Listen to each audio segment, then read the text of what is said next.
Welcome to the Future of Business podcast. It's allergy season, and I'm your slightly snuffly host, April, with Fast Future Publishing. Before we begin with the podcast, just a quick announcement. March 1st was Future Day, and as our contribution to the Future's discussions going on worldwide, we're running a sale all of this month of March. The Future of Business is now 65% off with the coupon code FUTUREDAY. That's FUTRDAY. And any other books in the store are 20% off with the code 20FUTURE. That's 20FUTR. With this deal, you can pick up the Future of Business paperback, which is normally about $27, for only $9.78. The ebook version, normally $19.95, is running for less than $7.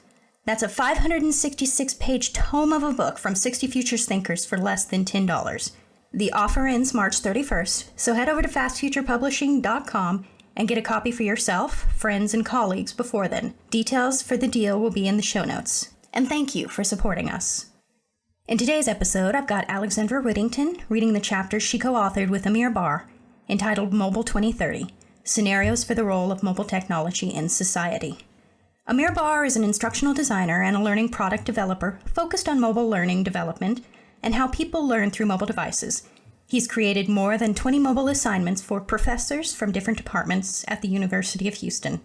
Alexandra Whittington, who's read 2 other chapters for this podcast, is an adjunct professor at the University of Houston and a researcher for Fast Future Research. She did an interview on the Robot Overlords podcast that came out today where she actually discusses this chapter.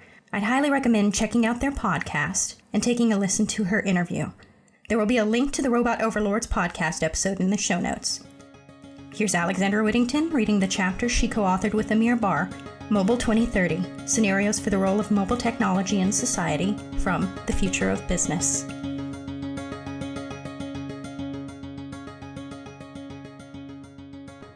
From Futurescapes, The Future of Business, this is the chapter Mobile 2030, Scenarios for the Role of Mobile Technology in Society, by Alexandra Whittington and Amir Bar. What could the mobile society of the future look like?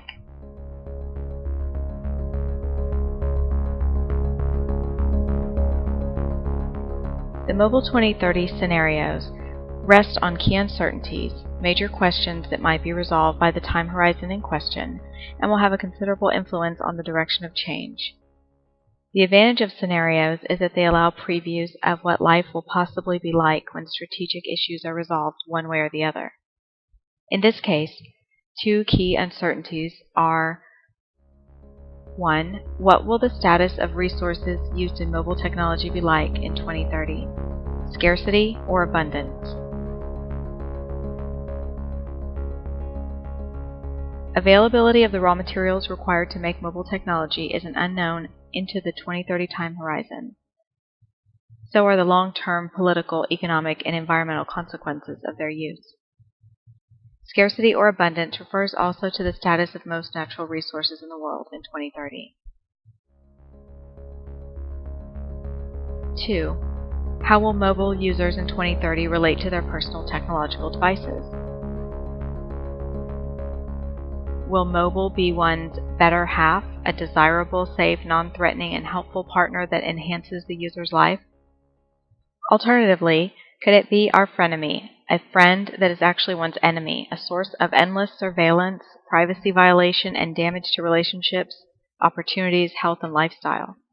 Is the future of mobile a desirable consumer want or a burdensome survival need that creates tension, confusion, and dysfunction? Here are the Mobile 2030 scenarios. Scenario 1. Path to self-actualization. In this scenario, mobile is a want. Raw materials are abundant. In 2030, with more than 100 trillion sensors in the world, everything we can do can be monitored. Communications between machines have replaced human involvement, freeing up time for an enhanced life which is more meaningful and efficient. Communication with the world consists of communication with data that is coming from machines. In order to do that, everyone needs to have a tool that helps integrate them into the human-machine world. It is not therefore surprising that Liam's graduation present from his parents is the new and most powerful yet operating system, OS, the one tool that can define his success and satisfaction in his career and life. The new operating system Liam is getting will have access to all of his history data and all of his streaming data right after he signs in. From that moment, it will be his closest ally in life, helping him connect with the rest of the world and making decisions with regard to his life. The OS is cloud-based and can assume the shape of many products.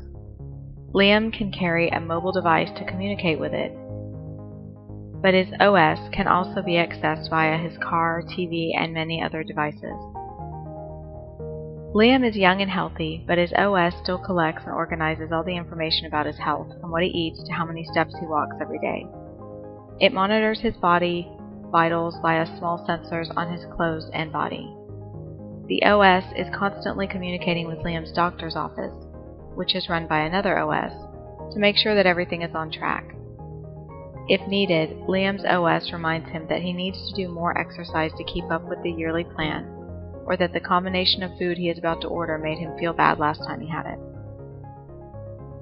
The fact that technology developments still follow Moore's law means that Liam's OS is over 100,000 times more powerful than an equivalent system in 2010. This means that alongside talking with Liam, it can literally feel him due to advanced physiological and psychological sensors.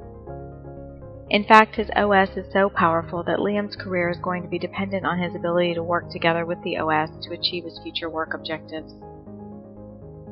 As Liam searches for a potential job, his new OS tells him whether he is suitably qualified based on historical data of his past jobs and courses, as well as assessing whether the job and the company fit his personality. If he finds an opportunity he likes but lacks skills for, his OS suggests how he can close the gap with additional learning, online or in person, and how long it will take him to get to that level. Between job interviews, Liam spends a lot of time with his OS doing fun things. Knowing his preference for specific types of humor, his OS provides him with short videos with funny sketches. If one happens not to be as funny, his OS knows it immediately by reading Liam's face, and it skips to the next one. He can also participate in daily decisions within his city via the e-voting system that was designed to provide the mayor with continuous citizen feedback. In the evening, when his friends are back from work, they meet for drinks, but not before the OSs take their locations, preference, and availability into account, and suggest where they all should meet. While Liam is looking for a full-time job, he gets a constant update from his OS about his spending. Luckily, there is a lot of work available on an hourly basis, which he can do from anywhere. All Liam needs to do after stating his job preferences is to tell his OS when he is ready to work. Setting his goals at the beginning of the month allows his OS to manage his time with suggestions of when to work and when to spend time on interviewing or training. This system is so convenient that some of Liam's friends decide that they prefer to live like this, with more flexibility around work and leisure than to have a full-time job. The ability to work from home in many jobs has increased the ability to do destination work, meaning that the mobility of technology allows people to decide that they're going to work from a different city for a while, and to maybe rent a workspace on a daily basis. The idea of work-life balance has never been so easy to achieve. Being so powerful and drawing on advances in cognitive computing and machine learning, Liam's OS knows him so well and spends so much time with him that a strong bond is created. For some people, the OS is now at the level where it can provide them with all the social contact they need. The OS is Liam's constant, attentive companion, sharing information, advising, spending time with him, and ensuring he is always in peak mental condition and never really alone.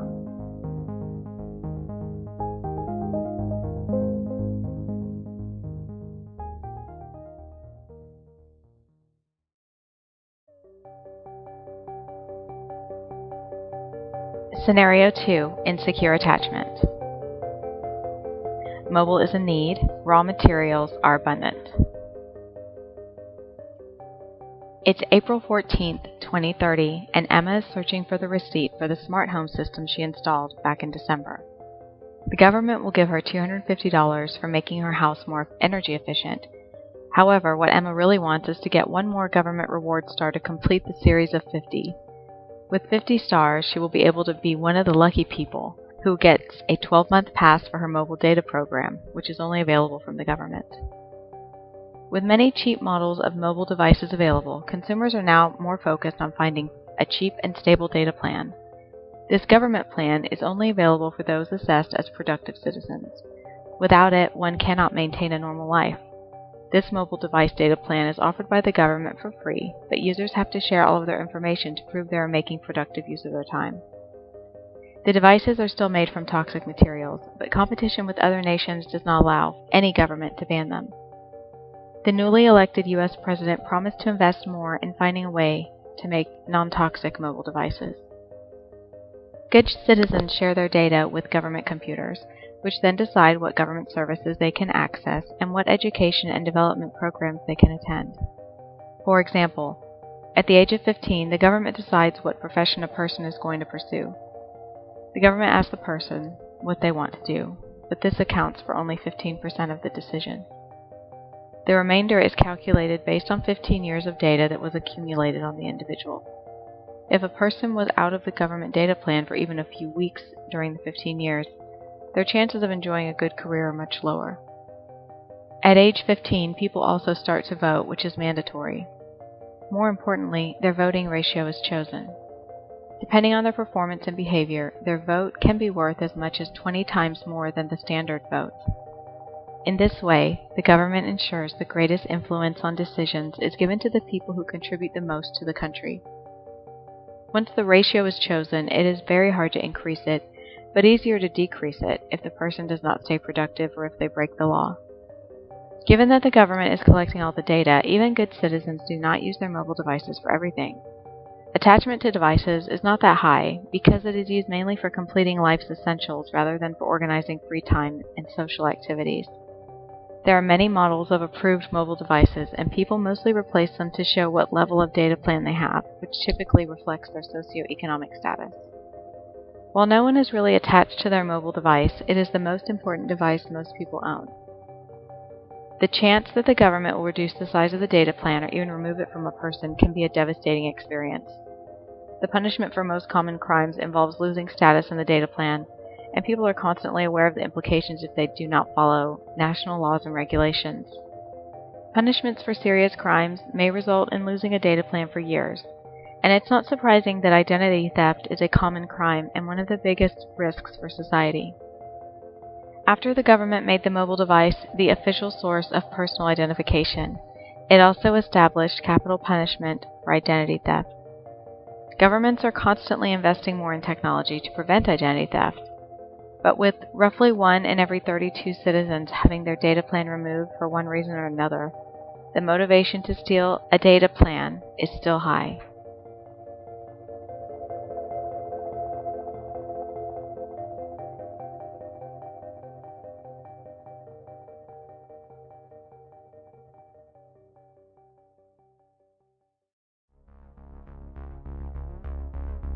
Scenario 3. Status symbol. In this scenario, mobile is a want, raw materials are scarce. Jordan woke with a blurry memory of being knocked down last night. While traveling home by foot, he was viewing a new film, and suddenly his streaming video lagged and his high-speed connection froze. Poor connections and interferences were always a sign of an impoverished, crime-ridden, dangerous part of town. No surprise then that he got mugged. They took his brand new device and mobile peripherals. Luckily, he had a good insurance plan with theft coverage. The 2025 Internet privatization law put an end to most free Wi-Fi in the big cities. It was only free as long as the user consented to detailed data mining of their usage information. The overzealous, large-scale exploitation of user information, everything from personal, professional, consumption, health, and political, that began in the early 2000s was finally brought down by a mass movement of consumers who had grown tired of constant privacy invasion. In addition, prices for consumer technology had grown so high that the products once again signified a serious financial commitment on the part of the user, who then became more protective of the activities they conducted on mobile. So the previously free Wi-Fi was now replaced with very expensive high-speed connectivity. Again, the expense, a byproduct of the extremely scarce resources at the time, was the deterrent to all but the wealthiest sectors of society. As an alternative, in 2020 various private companies had started to provide free Wi-Fi for those willing to sacrifice their privacy. Thus, a bad neighborhood was likely to host poor quality free public Wi-Fi, which was operated on a charitable basis for the have-nots by the same private corporations that offered expensive and discreet data access to those who could afford it. Devices were hot on the black market, considering their prohibitive retail price, so thefts such as Jordan's were common. Luckily, the Internet privatization law had provisions to protect users from abuses resulting from criminal incidents. For example, identity shutoff would clear the phone's memory the minute it was no longer detecting Jordan's specific physiological presence nearby. Wearable, ingestible, and implantable devices had become so common that the risk of actual personal bodily harm due to a device theft was very high. This fact had been a huge impetus to the law protecting citizens' detectable data from prying eyes, including the government's. So even though Jordan was pretty beat up from the mugging, he was sure his identity and well-being were safely encrypted and retrievable only by him. It would be a tough recovery, but being so fit in his 40s would contribute to Jordan's quick physical healing from the violent robbery. One of the many advantages of mobile devices is the way they encourage and support active lifestyles. Exercise and fitness are perfectly enmeshed in the self-tracking and monitoring technologies that high-scale consumers normally use. Enabling movement had emerged as the public health solution for the sedentary society whose ill effects were obvious by 2020. Obesity levels and heart disease rates were stabilizing and even falling in many developing countries, at least among those wealthy enough to use private Wi-Fi and buy expensive devices. Jordan was a little sad to think of losing the relatively new device that the muggers stole. It was a beautiful piece of equipment with very exotic materials inside. The good thing was that his expensive insurance policy would allow him to buy a replacement quickly. Prohibitively high prices meant the average buyer faced significant wait times, even for 10-year-old models. Better off consumers who knew their access to good jobs and living conditions depended on a quality device were more than willing to spend the equivalent of 2 or 3 months' rent to purchase a new mobile and protect it with expensive insurance programs. Being marginalized from opportunities was a way of life for those who could not make a similar investment.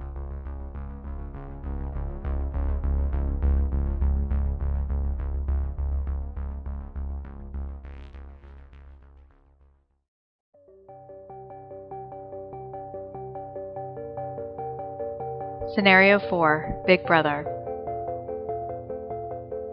Mobile is a need, raw materials are scarce. She looked at the lottery numbers on the screen of her MyPhone 20, an indecipherable mix of symbols and numbers that would determine the direction of her life over the next 18 months.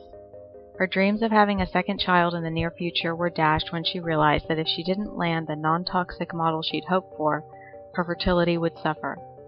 Medical recommendations offered strict guidelines for the reproductive choices of users of highly invasive devices, also known as wearables, ingestibles, implantable, or invisibles. Having broken the terms of her user contract several times in the past year and a half, she knew her chances of winning in the lottery were diminished, and she feared the worst. She had hoped for something handheld, which would keep the Wi-Fi toxins from interrupting her cycles and allow her and her partner to have another baby. However, the chances that this lottery would result in a non-invasive outcome were slim, even slimmer since they already had one child, and she had violated the usage rules in her contract. Limitations on the number of children couples could have were already strict regardless of device. The well-being of the existing population relied precariously on dwindling natural resources in 2030, and there was no way to hide your ecological footprint from your device. With an implanted device, she would be monitored constantly on a number of health indicators, like exercise, diet, use of tobacco, and other vices, which would immediately disqualify her from another pregnancy. The mobile lifestyle had impacted society in ways that limited personal choice substantially. A consumerist boom with rapid replacement of mobiles had generated a huge demand for the key resources that went into manufacturing the devices, which were concentrated in developing countries. This gave rise both to corrupt leadership and a bidding war to dominate access to the highly valuable materials in the regions concerned. Mobile devices became more expensive, with a blood tax on the more exotic new materials and technologies that allowed for faster and smaller devices. Only people who had earned credits for lawful behavior, employee compliance, and positive lifestyle habits could win one in the lottery. Thus, with consumer prices going through the roof, the decision was made to devise a lottery system for Western societies so that the devices could be available to all. By 2020, it was impossible to function without a mobile, but supply was limited, so a lottery of new devices was the only way to ensure there were enough to go around. This meant that many people were expected to accept their device without question, knowing their livelihoods depended on it. It was also accepted that one's behavior in the presence of the device would determine outcome and eligibility for an upgrade next time around. It was the perfect means of social control. The service providers had long since surrendered their aura of independence from government interference. It was now common knowledge that the private corporations that manufactured consumer devices were working hand in hand with the state and international surveillance agencies. This was convenient since public policy demanded speed, access, and freedom to examine a citizen's behavior via their device. Being part of the mobile society meant giving up many freedoms. It was all in the user contract and at the whim of the provider and de facto government observers. The lottery system all but ensured that your assigned devices were the least compatible for your lifestyle. Yet society continued to insist this was the best way to keep people honest and guarantee equality of access. There was even a new category of disenfranchisement known as mobileless, since hunger and homelessness had all but been alleviated by the much stricter regulations on consumption throughout society.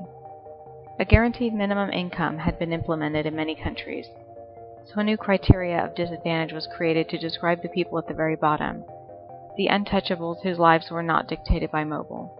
Many of them objected to the invasions of mobile life, and thus scattered themselves to the fringes of society. Nevertheless, the untouchables were still entered into lotteries each year, against their will, to be assigned a phone, usually one of the discarded models. She remembered a handwritten sign she had seen a disheveled man holding on the street corner. Do you own the phone, or does the phone own you? It was something to think about this morning as she checked her work assignments and daily food and energy rations to provide for her small family.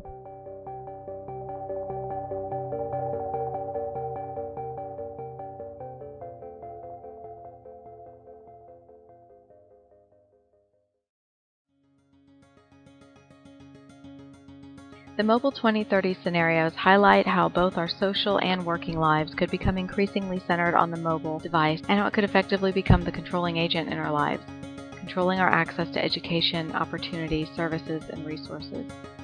What questions for business do these scenarios pose? 1. What are the most and least favorable aspects of each scenario for your organization and your employees? 2. How could the continued evolution of mobile technology and applications impact and potentially disrupt your organization? 3. What strategies could your organization adopt to take advantage of the potential evolution of mobile technology and to protect against the least attractive developments?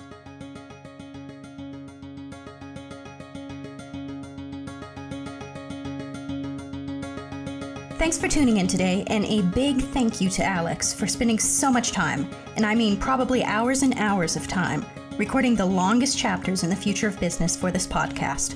To order a copy of The Future of Business, visit us at fastfuturepublishing.com. Be sure to use coupon code FUTUREDAY before checkout to get that 65% off of whichever version of the book you buy. Starting next week, we will be adding a few new books to our store in the coming weeks, so follow us on Twitter and Facebook, the links are in the show notes, and sign up for our newsletter on the website to receive the latest and greatest updates and offers from Fast Future Publishing. Until next time, I'm April Corey with Fast Future Publishing, and I'll talk to y'all later.